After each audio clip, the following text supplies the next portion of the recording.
ಸಮಸ್ತ ಗೋವಾ ಕನ್ನಡಿಗರಿಗೆ ನನ್ನ ನಮಸ್ಕಾರಗಳು.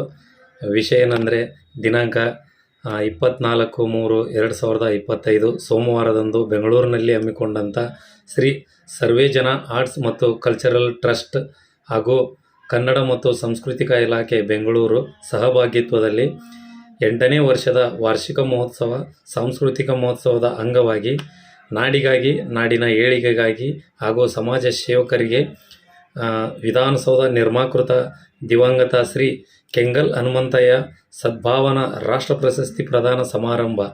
ಇದರಲ್ಲಿ ಅನೇಕರಿಗೆ ಒಂದು ಕನ್ನಡ ನಾಡಿಗಾಗಿ, ಕನ್ನಡ ನುಡಿಗಾಗಿ ಹಾಗೂ ಸಮಾಜ ಸೇವೆಯನ್ನು ಸಲ್ಲಿಸಿದಂಥ ಪ್ರತಿಯೊಬ್ಬರಿಗೂ ಒಂದು ರಾಷ್ಟ್ರ ಪ್ರಶಸ್ತಿಯನ್ನು ನೀಡಿ ಸನ್ಮಾನಿಸಲಾಯಿತು.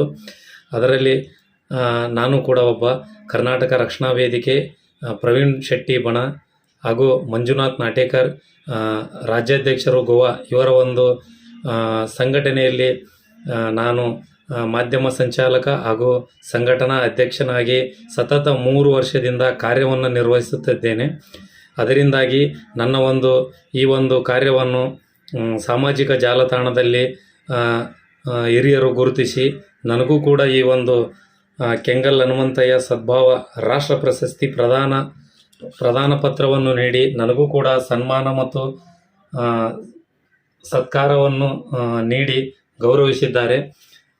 ಅವರಿಗೆ ನನ್ನ ತುಂಬ ಹೃದಯದ ಧನ್ಯವಾದಗಳನ್ನು ಅರ್ಪಿಸುತ್ತೇನೆ. ಅದೇ ರೀತಿಯಾಗಿ ಈ ಒಂದು ಪ್ರಶಸ್ತಿಗೆ ಕಾರಣರಾಗಿರುವಂಥ ಕರ್ನಾಟಕ ರಕ್ಷಣಾ ವೇದಿಕೆ ಗೋವಾ ನಮ್ಮ ರಾಜ್ಯಾಧ್ಯಕ್ಷರಾದ ಮಂಜುನಾಥ್ ನಾಟೇಕರ್ ಅವರಿಗೂ ಕೂಡ ನಾನು ತುಂಬ ಹೃದಯದ ಧನ್ಯವಾದಗಳನ್ನು ಹೇಳುತ್ತೇನೆ. ಅದೇ ರೀತಿಯಾಗಿ ಕರ್ನಾಟಕ ರಕ್ಷಣಾ ವೇದಿಕೆಯ ಪ್ರತಿಯೊಬ್ಬ ನಮ್ಮ ಮುಖಂಡರಿಗೂ, ಸದಸ್ಯರಿಗೂ, ಅಧ್ಯಕ್ಷರಿಗೂ ತುಂಬ ಹೃದಯದ ಧನ್ಯವಾದಗಳನ್ನು ಹೇಳುತ್ತೇನೆ. ಯಾಕಂದರೆ ಈ ಪ್ರಶಸ್ತಿ ಬರಲಿಕ್ಕೆ ಕಾರಣ ಇವರ ಒಂದು ಸಂಘಟನೆಯಲ್ಲಿ ನಾನು ಇಷ್ಟೊಂದು ಕೆಲಸ ಮಾಡಿದ್ದಕ್ಕೇ ಬಂದಿದೆ. ಅದೇ ರೀತಿಯಾಗಿ ಪ್ರತಿಯೊಬ್ಬರು ಒಳ್ಳೆಯ ಕೆಲಸವನ್ನು ಮಾಡೋಣ. ಈ ನಾಡಿಗಾಗಿ, ನಾಡಿನ ಏಳಿಗೆಗಾಗಿ, ನಮ್ಮ ನಾಡಿನ ಜನರಿಗೋಸ್ಕರ ಏನೇ ತೊಂದರೆ ಆಗದಂತೆ ನಾವು ಕೂಡ ಮುಂಬರುವ ದಿನಗಳಲ್ಲಿ ಇದೇ ರೀತಿ ಒಳ್ಳೆಯ ಒಂದು ಕೆಲಸವನ್ನು ಮಾಡುತ್ತೀವಿ, ಸಮಾಜ ಸೇವೆಯನ್ನು ಸದಾಕಾಲ ಮಾಡುತ್ತೀವಿ ಎಂದು ಹೇಳಿ ಮತ್ತೊಮ್ಮೆ ಎಲ್ಲರಿಗೂ ನನ್ನ ಹೃತ್ಪೂರ್ವಕ ಧನ್ಯವಾದಗಳನ್ನು ತಿಳಿಸುತ್ತೇನೆ. ನಮಸ್ಕಾರ.